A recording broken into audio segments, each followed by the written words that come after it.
Salam Indonesia, Anda menyaksikan berita terkini bersama saya, Agus Jagatraya.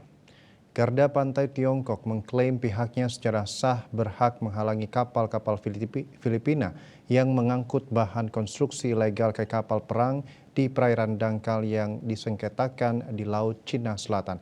Ini merupakan yang kesekian kalinya Beijing dan Manila terlibat perselisihan terkait isu Laut Cina Selatan.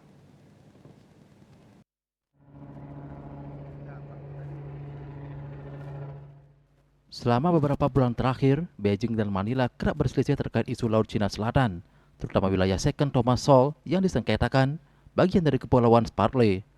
Filipina kerap mengirimkan pasukan perbekalan kepada pasukan yang ditempatkan di kapal angkut pada era Perang Dunia Kedua yang kini menjadi pos terdepan militer negaranya. Hal tersebut mendorong Garda Pantai Tiongkok berulang kali mengerahkan kapal untuk menghalanginya. Sebelumnya, militer Filipina menuntut Tiongkok menghentikan tindakannya yang disebut berbahaya dan ofensif. Desakan itu mencuat setelah sebuah kapal angkatan laut Tiongkok berusaha menghalangi kapal angkatan laut Filipina yang ingin memasok kebutuhan militernya. Beijing memperingatkan Filipina agar tidak melakukan provokasi lebih lanjut dan mengatakan bahwa tindakan tersebut melanggar kedaulatan wilayahnya.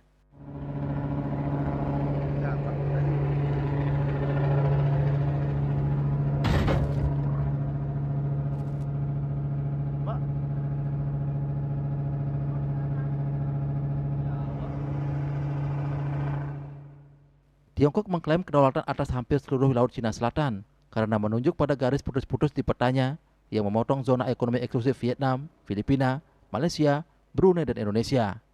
Pengadilan Arbitrase Permanen pada 2016 mengatakan klaim Tiongkok tersebut tidak memiliki dasar hukum. Berita terkini bersama Minyak Apun Ganapati Usada Bali Keluarga Sehat. Update terus informasi Anda dengan subscribe dan like YouTube channel Bali TV @News Bali TV. Tetaplah bersama Bali TV. Salam Indonesia.